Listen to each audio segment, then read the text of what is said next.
அவுது பில்லாஹி மினஷ் ஷைத்தானிர் ரஜீம் பிஸ்மில்லாஹிர் ரஹ்மானிர் ரஹீம். அல்லாஹ்வின் அருள் கொண்டு அல் குர்ஆனின் ஒளி உங்கள் இதயங்களை பவளமாக மாற்றட்டும் இன்ஷா அல்லாஹ். நூருல் குர்ஆன் ஒஃபிஷியல் யூடியூப் சேனல் ஊடாக உங்களுக்கு சலாத்தை தெரிவித்துக் கொள்கின்றேன். அஸ்ஸலாமு அலைக்கும் வரஹ்மத்துல்லாஹி வபரகாத்துஹு. நிச்சயமாக என்னுடைய பதிவுகள் அனைத்தும் எனக்கே முதல் நினைவூட்டல். இன்றைய பதிவில் நாம் பார்க்க இருப்பது, நம்முடைய வாழ்க்கையில் சில நேரங்களில் நாம் மிகவும் விரும்பும் ஒரு விடயம் இருக்கலாம், ஆனால் அதில் எளிதில் கிடைக்காமல் போகும். மனது கவலைப்படலாம். அந்த நேரங்களில் நாம் என்ன செய்ய வேண்டும் என்று தெரியுமா? அல்லாஹ்வை முழு நம்பிக்கையுடன் அழைக்க வேண்டும். இன்று நான் உங்களுடன் பகிரப்போகும் இந்த சிறிய ஆனால் மிகவும் சக்தி வாய்ந்த ஒரு துவா, நம்முடைய தேவைகளை அல்லாஹ்விடம் வைக்கும் ஒரு அழகான வழி. இந்த துவாவை நபி ஸல்லல்லாஹு அலைஹி வஸல்லம் அவர்கள் நமக்கு கற்றுக் கொடுத்திருக்கின்றார்கள். இதனுடைய பொருள் மிகவும் அழகானதாக காணப்படுகின்றது. அதாவது, எனக்கு அல்லாஹ்வே போதும், நான் அவன் மீதே முழு நம்பிக்கை வைக்கின்றேன்.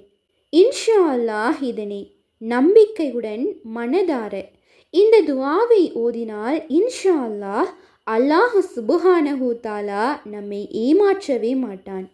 இது ஒரு சாதாரண துவா கிடையாது.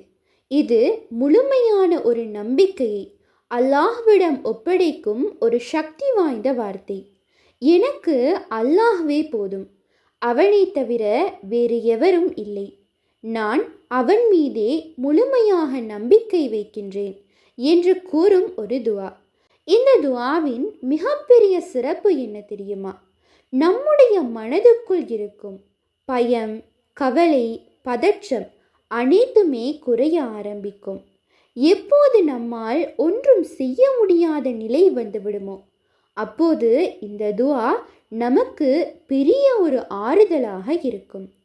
இந்த துவாவை ஓதுவதினால் அல்லாஹ் சுப்ஹானஹு தஆலாவின் பாதுகாப்பு கிடைக்கின்றது, மன அமைதி கிடைக்கின்றது, நம்முடைய கஷ்டங்கள் அனைத்தும் எளிதாகும், நம்முடைய தேவைகள் நிறைவேற இது வழிகளை திறந்து வைக்கும், அல்லாஹ்வின் மீது நம்பிக்கையும் அதிகரிக்கும். உதாரணமாக, எக்ஸாம் ரிசல்ட்டாக இருக்கலாம், ஒரு ஜொப்மாக இருக்கலாம், அல்லது ஒரு முக்கியமான வேண்டுகோளாகவும் இருக்கலாம். அந்த நேரத்தில் மனது மிகவும் பதட்டமாக இருக்கும். அப்போது இந்த துவாவை மனதார ஓதுங்கள். ஹஸ்பி அல்லாஹு என்று சொல்வது, யா அல்லாஹ், நீ இருக்கின்றாய், எனக்கு நீயே போதும் என்று சொல்வது போல. இன்னும் ஒரு உதாரணம், ஒரு பெரிய பிரச்சனை வந்துவிட்டது என்றால், எந்த வழியும் தெரியாமல் இருக்கின்றது என்றால், அந்த நேரத்தில் இந்த துவா உங்களுக்கு உள்ளிருந்து ஒரு நம்பிக்கையை தரும். இது நம்முடைய முயற்சியை நிறுத்த சொல்லவில்லை, ஆனால் முயற்சியுடனேயே அல்லாஹ்வின் மீது முழு நம்பிக்கை வைக்க வேண்டும் என்று கூறுகின்றது. அத்தோடு முக்கியமான ஒரு விடயம், இந்த துவாவை நம்பிக்கையுடன் மனதார தொடர்ந்து ஓத வேண்டும். இன்ஷா அல்லாஹ் அல்லாஹ் நம்மை கைவிடவே மாட்டான். நம்முடைய தேவைகளை சரியான நேரத்தில் நிச்சயமாக நிறைவேற்றி தருவான். அவ்வளவு சிறப்புகளை உள்ளடக்கிய அந்த அழகான துவா என்னவென்றால், ஹஸ்பி அல்லாஹு லா இலாஹ இல்லா ஹுவ அலைஹி தவக்கல்து வஹுவ ரப்புல் அர்ஷில் அஸீம். இதனுடைய பொருள் என்னவென்றால், எனக்கு அல்லாஹ்வே போதுமானவன், அவனை தவிர வேறு யாரும் இல்லை, நான் அவன் மீதே முழுமையாக நம்பிக்கை வைத்துள்ளேன், அவன் மகத்தான அர்ஷின் இறைவன். அதாவது, ஹஸ்பி அல்லாஹு, அல்லாஹ் எனக்கு போதும். அதாவது, நம்முடைய வாழ்க்கையில் எதுவாக இருந்தாலும் அல்லாஹ் நம்மை பாதுகாக்கவும் உதவவும் போதுமானவனாக இருக்கின்றான். லா இலாஹ இல்லாஹுவ, அல்லாஹ்வை தவிர வேறு யாரும் வணக்கத்துக்குரியவன் இல்லை, என்று நம்முடைய ஈமானை உறுதிப்படுத்தும் ஒரு மிக முக்கியமான வார்த்தை. அடுத்தது அலைஹி தவக்கல்து, நான் அவன் மீதே நம்பிக்கை வைத்துள்ளேன். இதுதான் தவக்குல். நாம் முயற்சி செய்யும் போது அதனுடைய முடிவை அல்லாஹ்விடம் ஒப்படைப்பது. அடுத்ததாக வஹுவ ரப்புல் அர்ஷில் அஸீம், அவன் மிகப்பெரிய அரிஷின் இறைவன், அதாவது எல்லாவற்றையும் கட்டுப்படுத்தும் மிக உயர்ந்த சக்தி அல்லாஹ்வுக்கே சொந்தம். இந்த ஒரு துஆவிலேயே நம்பிக்கை, தௌஹீத், தவக்குல் போன்ற 3 விடயங்களும் இருக்கின்றது. அதனால்தான் இந்த துஆவை நம்முடைய வாழ்க்கையில் அடிக்கடி ஓதுவது மிகவும் பெரிய நன்மைகளை தரக்கூடியது. இன்ஷா அல்லாஹ் நம்பிக்கையுடன் இதை ஓதினால் அல்லாஹ் சுப்ஹானஹு தஆலா நம்மை சரியான வழியில் நடாத்துவான். அடுத்ததாக இந்த துஆவை எப்போது நாம் ஓத வேண்டும்? மிகச்சிறந்த நேரங்களாக காலை ஃபஜ்ருடைய தொழுகைக்கு பிறகு, மாலையில் மஹரீபுடைய தொழுகைக்கு பிறகு, இவ்விரண்டு நேரங்களும் சிறந்த நேரங்களாகும். இதில் ஓதுவது அதிகமான நன்மைகளை பெற்றுத்தரும். அடுத்ததாக இதனை எத்தனை முறை ஓத வேண்டும்? பொதுவாக காலையில் 7 முறை, மாலையில் 7 முறை.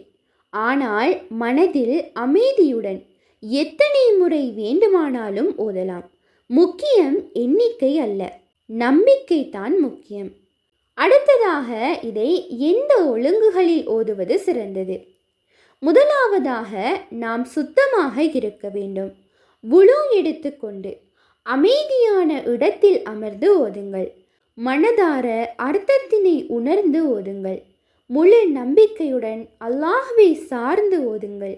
அவசரமாக அல்ல, கவனத்துடன் ஓதுங்கள். இந்த துஆவை ஓதுவதினால் கவலைகள் குறைந்து அல்லாஹ்வின் பாதுகாப்பு கிடைத்து மனதில் அமைதி வரும். அல்லாஹ் எனக்கு போதுமானவன் என்ற உறுதி வரும். இன்ஷா அல்லாஹ் இதை தினமும் காலை மற்றும் மாலையில் கடைபிடியுங்கள். அல்லாஹ் நம் அனைவரையும் பாதுகாப்பானாக. ஆமீன். உங்களுடைய வாழ்க்கையில் இப்போது ஏதேனும் சிரமம் இருக்கின்றதா? மனதில் அழுத்தம், கவலை, தீர்வு தெரியாத நிலையில் இருக்கின்றீர்களா? அப்படியாயின் இந்த துஆவை நீங்கள் தவறவிடவே கூடாது. இந்த ஒரு துஆவை ஓதினாலே மனதுக்குள் அமைதி, நிம்மதி மற்றும் அல்லாஹ்வின் உதவி கிடைக்கும் என்று நபி வழியில் கூறப்பட்டுள்ளது. இது ஒரு சாதாரண வார்த்தைகள் அல்ல, இது நம்மை அல்லாஹ்வோடு இணைக்கும் சக்தி வாய்ந்த துஆ. எனவே இன்று முதல் இதை உங்கள் தினசரி வாழ்க்கையில் சேர்த்து கொள்ளுங்கள்.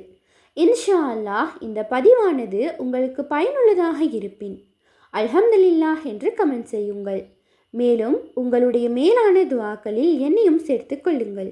இன்ஷா அல்லாஹ் மேலும் ஒரு பயனுள்ள பதிவோடு சந்திப்போம். உண்மையான அறிவை தேடும் வழி அல் குர்ஆனாகும். உங்கள் ஆதரவுகளுக்கு ஜஸாக்குமுல்லாஹு ஹைரன்.